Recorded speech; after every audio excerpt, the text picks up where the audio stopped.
Faites attention à ce que vous faites, là, parce que vous allez vous faire pogner. Non, mais, en tout cas, selon les organisateurs, il n'y a rien d'intentionnel, évidemment. Là. Une chose, évident. par contre, là, je peux te dire une chose, Jean-Marc, là. Il me semble que j'aurais pensé. Regardez ça. Juste à voir ça. Là, ceux qui regardent sur la web. Mais il y a quand même une rotation, hein, comme on dit au début. Oui. Moi, je les ai suivis, les petits jeunes.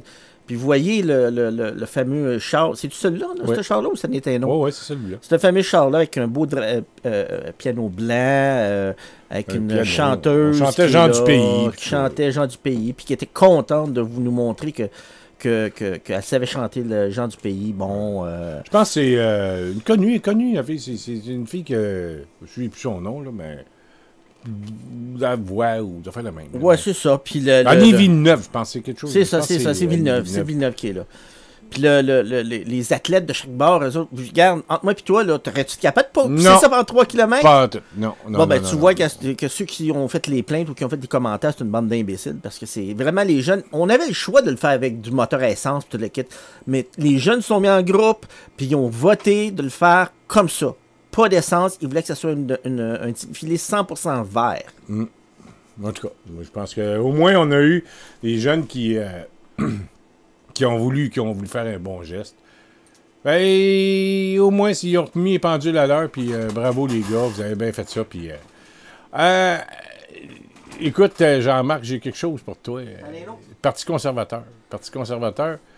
Jean-Lala Tremblay. Jean-Lala Tremblay. Et juste ici, je ne veux pas rater Je veux pas rater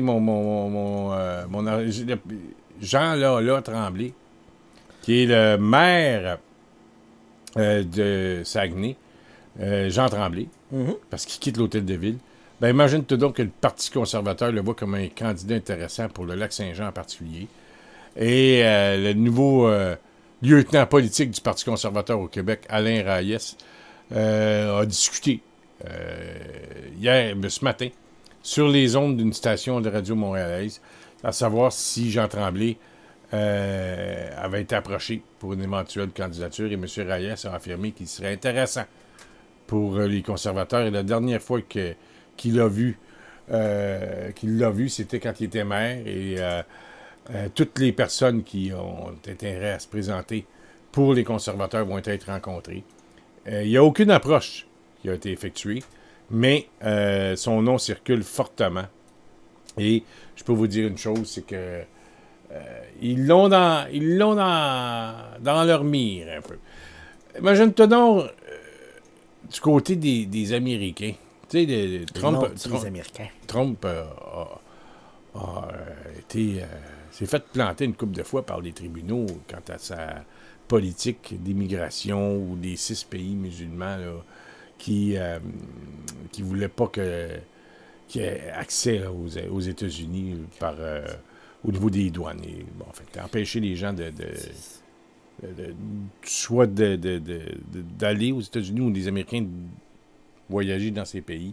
Et à chaque fois, le président Trump s'est fait refuser par les tribunaux sa politique disons, d'immigration vraiment, sur 6 pays, disons, précis. Ben, imagine-toi donc, mon cher Jean-Marc, que la Cour suprême des États-Unis a offert aujourd'hui une victoire politique à Donald Trump en remettant partiellement en vigueur son décret anti-immigration très controversé, disons, anti-immigration. Il faut faire attention, là. Et la haute juridiction siégeant à Washington a par ailleurs annoncé qu'elle examinerait en audience ce dossier qui, disons, on peut pas dire autrement, qui est explosif. Et par le fait même, il s'agit d'une victoire pour la sécurité nationale. C'est ce que s'est félicité M. Donald Trump, président républicain, qui ne cesse d'affirmer que cette mesure est nécessaire pour empêcher l'arrivée de terroristes étrangers en dépit des doutes des experts sur ce sujet. Et je le cite, « Je ne peux laisser entrer dans notre pays des gens qui nous veulent du mal », a ajouté Donald Trump. On vous rappelle que le décret interdisant temporairement l'entrée aux États-Unis des ressortissants de 6 pays musulmans, Syrie, Libye, Iran, Soudan, Somalie et Yémen, s'appliquera vis-à-vis de quiconque n'ayant pas établi de relation de bonne foi avec une personne ou une entité, excusez-moi, aux États-Unis. En clair, tout habitant de ces pays qui serait totalement inconnu des autorités américaines se verra refuser l'accès au territoire. Et, à l'opposé, un ressortissant de ces pays venant rendre visite à un membre de sa famille établi en Amérique pourra venir, tout comme le pourra un étudiant admis dans une université américaine. Et on vous rappelle que le ministre américain des Affaires étrangères a indiqué que la mise en application du décret interviendrait de manière ordonnée, 72 heures évidemment après la décision de la Cour suprême, c'est-à-dire cette semaine, jeudi. Jeudi qui s'en vient, mesdames et messieurs, ça va vite là. Vérifier un lien de bonne foi entre un visiteur potentiel et les États-Unis pourrait être une source d'arbitraire et une mise en garde du directeur de la New York Immigration Coalition, une organisation ayant milité contre le décret. On va voir comment ça va être appliqué tout ça. Et selon Camille Mackler, une responsable de la New York New York Immigration Coalition, excusez, les personnes affectées devraient être surtout des demandeurs de visa, de touristes des 6 pays listés. L'impact sur les aéroports devrait être limité, prévoient les spécialistes. C'est ce qui m'amène à l'attentat qui a eu lieu, Jean-Marc, le 23 ou le 24 à Flint, aux États-Unis, sur un Montréalais qui serait allé, en tout cas qui est accusé de meurtre sur un policier et qui aurait crié à leur mort en l'attaquant avec une arme blanche. On dit qu'il aurait voulu se procurer des armes,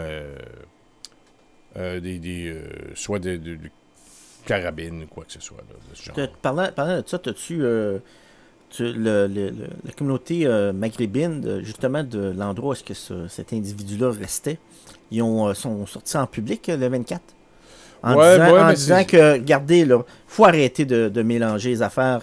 Eux autres, ils sont venus ici pour la paix, puis tous ceux qui sont violents comme ça ne sont pas, ils n'ont pas l'honneur.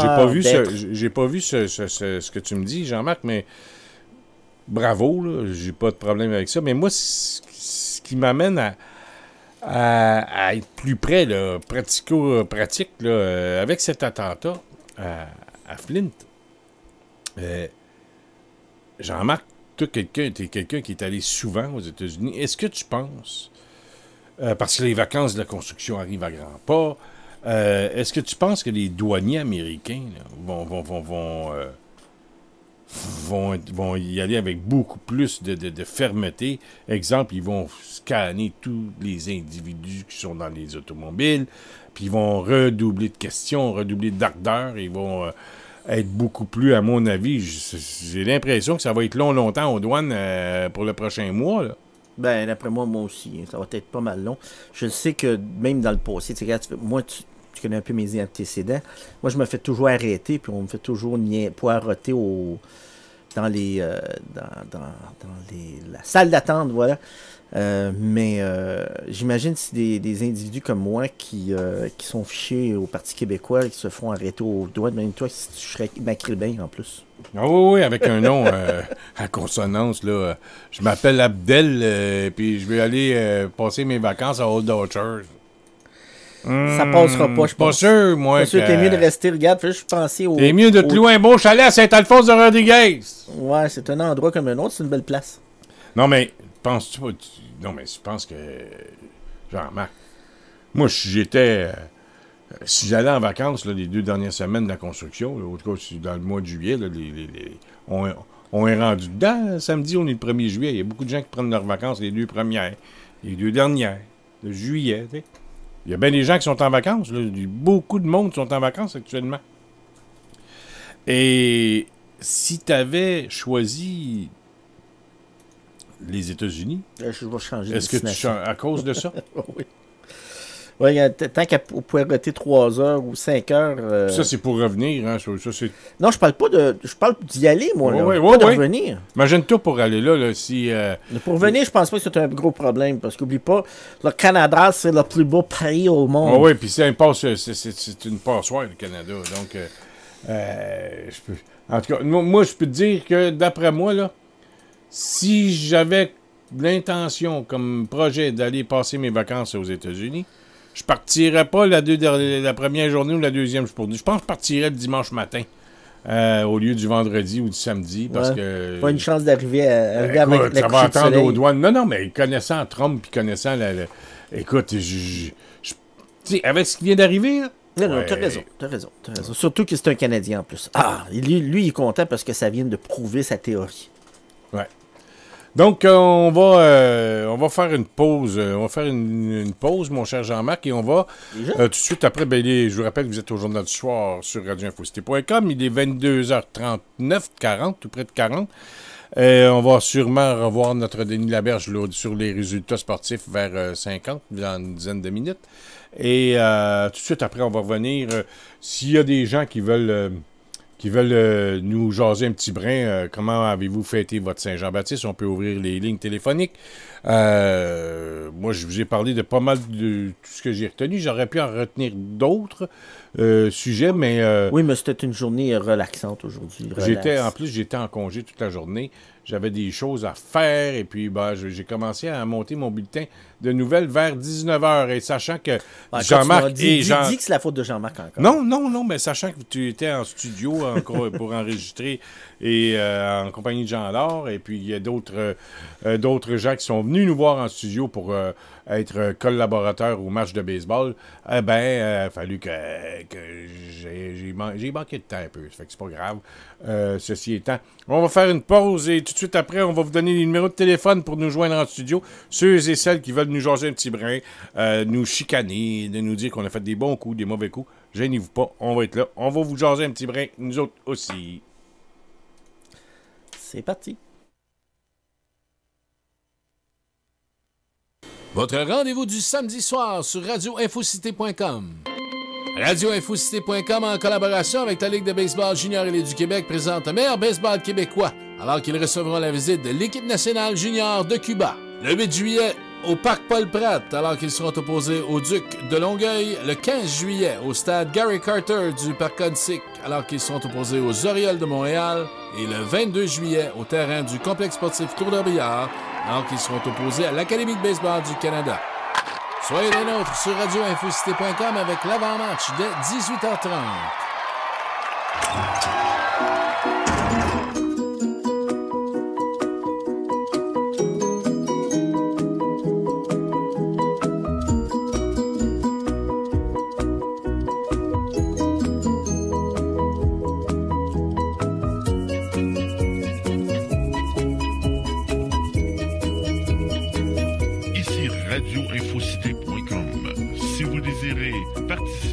Vous pouvez le faire dès maintenant en écrivant à studio@radioinfocité.com.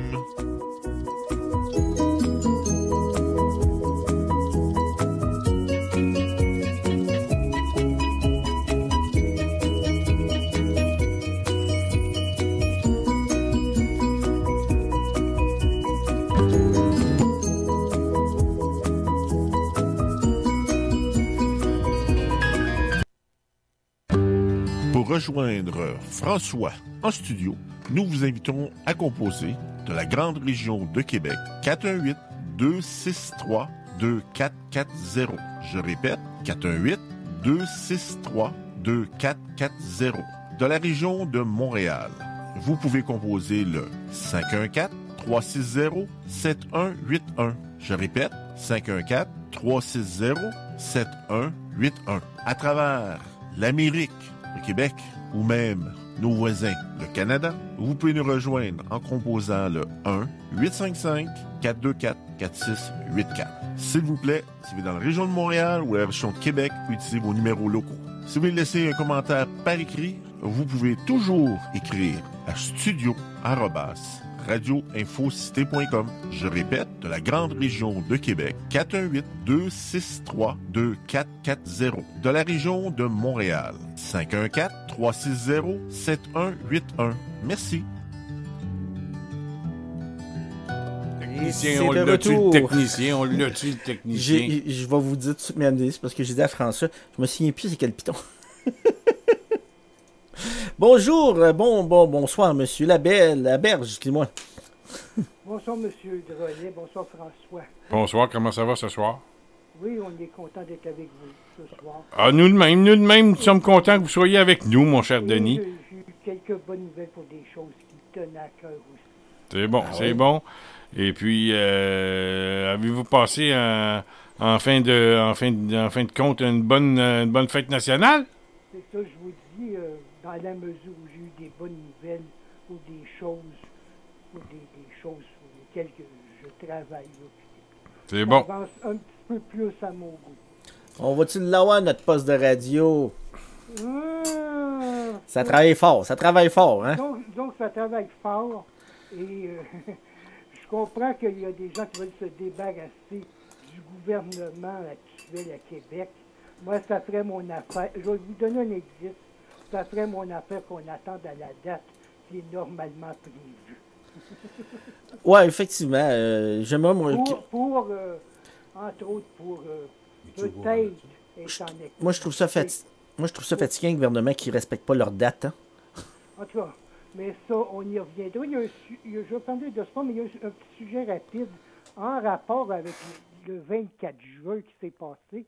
C'est que figurez-vous qu'à Québec, oui, il y a eu la fête aux plaines d'Abraham vendredi soir qui a été retardée de près d'une heure à cause de la pluie, mais le lendemain, samedi, 24 juin, ben, il y a eu une fête qui s'est appelée Constellation francophone, et ça, c'était, imaginez-vous, dans le cadre, non pas de la fête de la Saint-Jean, mais dans le cadre des fêtes du 150e anniversaire du Canada. Cette activité-là s'est produite au Parc de la Francophonie, qui est situé vraiment tout près des terrains de l'Assemblée nationale à Québec. Et c'était un spectacle virtuel qui se passait en même temps à Québec, mais aussi ailleurs au Canada, pour souligner le fait, la vitalité de l'expression française à travers le pays. Et c'était dans le cadre des fêtes du 150e anniversaire du Canada, plutôt que des fêtes de la Saint-Jean qui est organisée par le Mouvement national des Québécois. J'ai même lu sur les réseaux sociaux, je ne sais pas si vous avez vu ça passer, il y a même du monde qui a accusé notre ami Justin de tenter de voler la fête de la Saint-Jean en la transformant en la fête de la francophonie canadienne. Et il était présent sur les lieux. Ah oui, c'est vrai? Il a passé la Saint-Jean dans la région de Québec, Justin Trudeau, samedi. Bon. Peut-être que les gens ont raison, finalement. Moi, je pensais qu'il faisait du... comment t'appelles ça? Pas du chauvinisme, mais pour dire qu'ils sont tous contre, parler contre, absolument. Mais effectivement, s'il avait passé son temps ici en plus de ça, ça veut tout dire. Parce que durant la fête de la constellation francophone, sur les 8 spectacles, il y en avait 6 au Québec, 2 à l'extérieur. Non, 3 à l'extérieur, 7 au Québec. Moi, je ne souviens plus. Oui, c'est ça. Alors, donc, je voulais souligner cet fait-là que Justin Trudeau était dans la région de Québec en fin de semaine, notamment sur la côte de Beaupré aussi, précédent.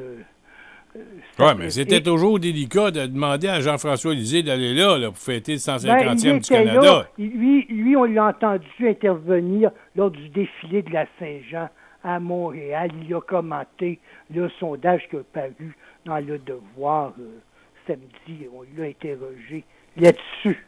Oui. Et qu'est-ce qu'il disait, notre cher Jean-François? Mais il s'en faisait pas trop avec ça, parce que si on s'était fié au sondage, c'est Thomas, je le cite, c'est Thomas Mulcair qui aurait remporté l'élection fédérale en 2015 et Hillary Clinton la présidentielle de 2016. Ah, il marque un point là-dessus. Faut le dire, il marque un Alors, point. c'est ce qu'il a. Mais c'est ça, moi, tu sais, j'en vois là actuellement qui sont très, très, très pessimistes quant à l'avenir du Parti québécois. Vous savez, là, la tendance... Ben, si vous mettez 2-3 sondages d'affilée qui remet le PQ à remonter, là, puis là, les gens vont dire le go. Ben, on risque de voir ça. Là. Wow. Là, je vais t'arrêter. T'essaies-tu de nous faire à croire qu'on a juste à acheter des sondages pour faire changer l'opinion? Ça se peut. En tout cas. J'ai déjà vu ça. Regarde, c'est pas moi qui le dis. Il y a Philippe Devilliers, président, qui est candidat à la présidence française en 1998 à peu près, qui avait 2% dans les sondages. Et là, il y a un riche milliardaire de gauche. Devilliers a consulté le riche milliardaire de gauche. Il dit, comment je ferais pour monter? Il dit, c'est pas très grave, mon cher Philippe. Tu n'as qu'à te payer 3 sondages et tu vas voir, ça va monter. Ben, en l'espace de 10 jours, mon Jean-Marc s'est payé 3 sondages. Il a monté de 2% à 12%. Fait que, Donc, oui. Donc, voilà pour Justin Trudeau et les fêtes là, mais pourquoi vous me parlez... Mais j'aimerais ça savoir pourquoi vous me parlez de Justin Trudeau. À cause de la conciliation. Il était au Québec pour fêter la Saint-Jean. Ouais, il est toujours au Québec, je pense. Il se fait un devoir d'être au Québec. Lui, le premier mai, il se tient dans son comté, puis il va faire des parcs, là, puis c'est ça qu'il fait tout le temps. Mais la fameuse activité, donc, Constellation francophone, n'était pas une activité dans les cadres des fêtes organisées par le MNQ. Ah, ouais, vous faites bien de le dire. Et c'était plutôt, et c'était bel et bien publicité comme tel, que c'était dans le cadre du 150e anniversaire. Ouais. Ben, je trouve que ça prend un peu je dirais, c'était le 24, ça? Oui, et ça s'est fait au Parc de la Francophonie, un terrain qui est tout juste à côté de l'édifice de l'Assemblée nationale.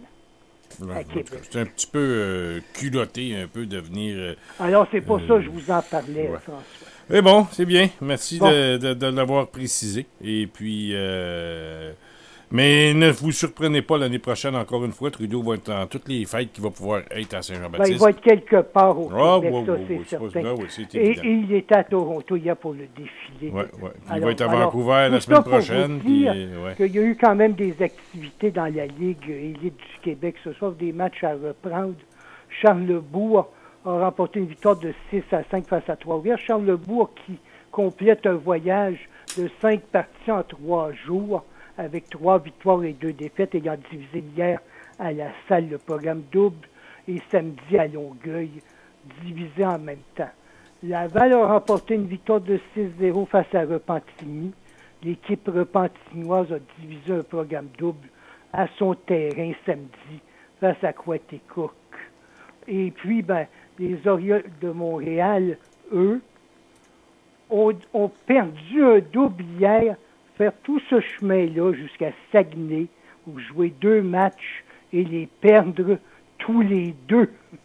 Oh, je ne sais pas si Félix Crépel est allé voir ces matchs-là récemment, mais, toujours est-il que c'est faire du chemin. Et puis, les Orioles de Montréal qui sont à Québec samedi 1er juillet contre les Diamants pour une rare confrontation directe sportive mettant aux prises des équipes de Québec et de Montréal.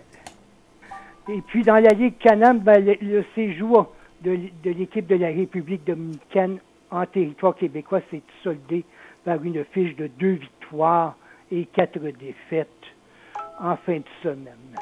Mm-hmm. Et puis les Aigles de Trois-Rivières ont perdu un match en 9e manche samedi devant leurs partisans au stade du terrain d'exposition Stéréo Plus face aux Miners de Sussex. Ils menaient dans le match. On a gardé notre lanceur partant du côté des Aigles, Guillaume Blanchet, un peu trop, un frappeur de trop. Et là, bien, le ciel s'est effondré. L'adversaire a marqué en 9e manche pour arracher la victoire. C'est ce qui complète les résultats ce Alors, soir. c'est disons, là, un tableau assez complet des résultats des derniers jours dans les ligues de baseball. Et moi, mon cher Denis, j'aimerais vous amener sur un autre sujet. Un autre sujet.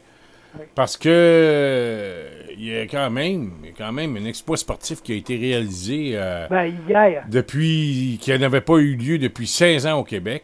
ben oui, Lance Stroll. Lance Stroll qui a réussi son premier podium à vie en carrière en Formule 1. C'est quand même quelque chose, Oui, là. j'ai C'est ça, regardé j'allais te ça demander, hier ça, avec c'est le attention. premier. Ça lui donne maintenant 17. Cette victoire-là lui aura valu 15 points à son palmarès au classement des pilotes de Formule 1. Uh-huh. Et ça lui en fait 17 puisqu'il en avait amassé 2 à Montréal. Ça le met en quelle position, ça, au niveau... Au bon, c'est- milieu de... Là, ben, on a monté très rapidement, là. Je pense que c'est au milieu, là. Il était 16e avant la course d'hier, alors il est monté en 9 ou 10e position. C'est quand même pas mal pour un petit jeune qui je pense que 4 courses, 5 courses, 6 courses là, maximum. Là. 9. 9 courses déjà? C'était la 9e course. Ouais, ça va vite. Donc, il s'agit il s'agit quand même d'un podium à 18 ans. C'est quand même pas rien. Puis, c'est un moment spécial et c'est la deuxième fois en autant de courses que Lance Stroll se faufile parmi les 10 premiers. Comme vous disiez tantôt, il avait déjà inscrit 2 points. Et tout ça, c'est au Grand Prix d'Azerbaïdjan qui a réalisé cet exploit hier. L'Azerbaïdjan, qui est quand on parle de l'URSS, l'Union des républiques socialistes soviétiques, là, je fais un cours géopolitique, là, c'est une des anciennes républiques soviétiques. Ouais. Et bien des gens disaient que Lance Stroll était là seulement parce que son père... Oui, mais n'oubliez pas une chose, là. Là, faut mettre ça au clair. Oui, allez-y. Les compagnies de tabac commanditaient avant ça. Il y avait une filière avant ça, Players, les compagnies qui appartiennent à McDonald's Tobacco. C'est bien dit. Avec la publicité qui est bannie sur les produits du tabac, la compagnie, c'est Impérial, là, a retiré sa commandite. On a développé Jacques Villeneuve, Andrew Ranger, Alexandre Tagliani, Patrick Carpentier. Depuis le retrait de ces commandites-là, je me demande comment ça se fait que aucune entreprise québécoise ou groupe d'entreprises québécoises n'ont pas pris la relève pour continuer le programme de développement de nos pilotes automobiles, comme le faisait la compagnie de tabac en question avant 2004. Comment ça se fait? Alors là, j'espère que ce qui s'est passé hier, là, à voir aller Lance Stroll, là, j'espère que ça va peut-être en faire réfléchir quelques-uns. De peut-être soit le faire de par soi-même ou avoir un regroupement de commanditaires pour reprendre cette filière de développement de jeunes pilotes automobiles. Oui, effectivement. Et puis, je pense que là, il vient de prouver qu'il est capable de jouer dans la grande ligue. La grande ligue, la Formule 1. Parce qu'il y a d'autres, quand même, calibres qui sont extraordinaires en course automobile. Oui. Mais là, la Formule 1... moi, ce que j'aime moins la Formule 1, Denis, je vous le dis tout de suite parce qu'on va terminer là-dessus, c'est 22h58. Celui qui termine en première position là, au niveau des qualifications est quasiment assuré de gagner la course. Il n'y a pas beaucoup de dépassements en Formule 1. C'est pas très... Et là, c'est parce qu'il y a eu toutes sortes de circonstances hier qui ont fait alors en sorte qu'il y a eu des problèmes mécaniques avec la voiture de celui qui est parti en première position. Puis bon... il partait en quelle position, Lance Stroll, hier? Pardon? En quelle position? Il partait 8e. C'est quand même dans les 10 premiers. C'est quand même sur la 4e ligne de départ. Et puis, l'autre chose qu'il faut dire, c'est qu'il n'a pas fait d'erreur de pilotage. Alors, on va se laisser là-dessus. Oui. Et puis, on va se donner rendez-vous demain soir dans les mêmes eaux, là, à peu près, là, à la même heure, parce que je pense qu'Antoine Boucher-Paquette va être avec nous demain.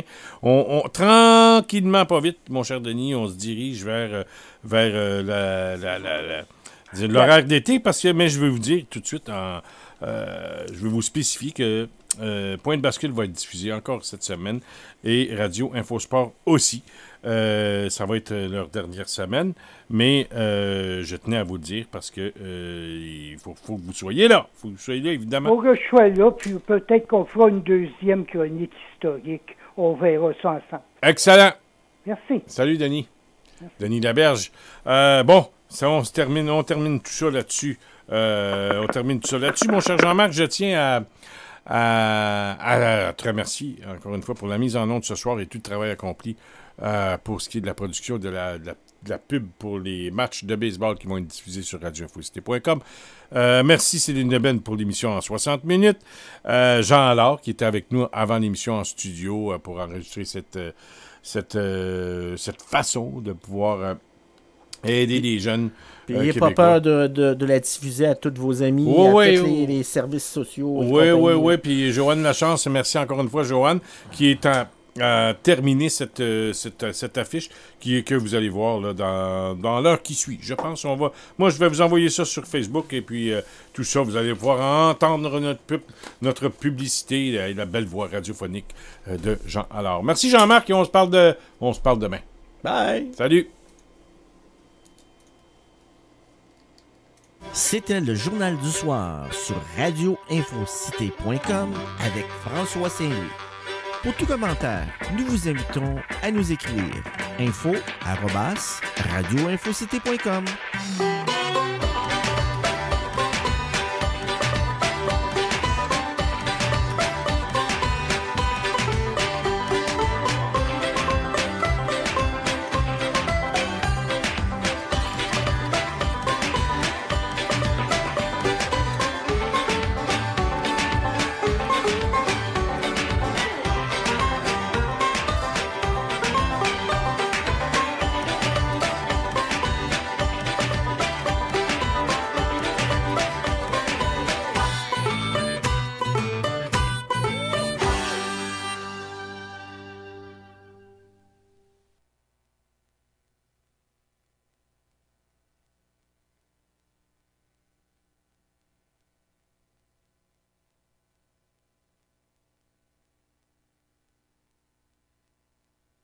Alors donc, Nathalie Normando qui fait un retour à la radio, on a pensé l'aider à composer son équipe de collaborateurs et de collaboratrices. Tout d'abord, c'est très décevant et j'estime que les parlementaires de l'Assemblée nationale sont totalement irresponsables de faire ce qu'ils font. Pourquoi? Parce qu'ils viennent brimer un principe, un droit fondamental dans notre démocratie, notre système de justice, celui à la présomption d'innocence. Nathalie Normando!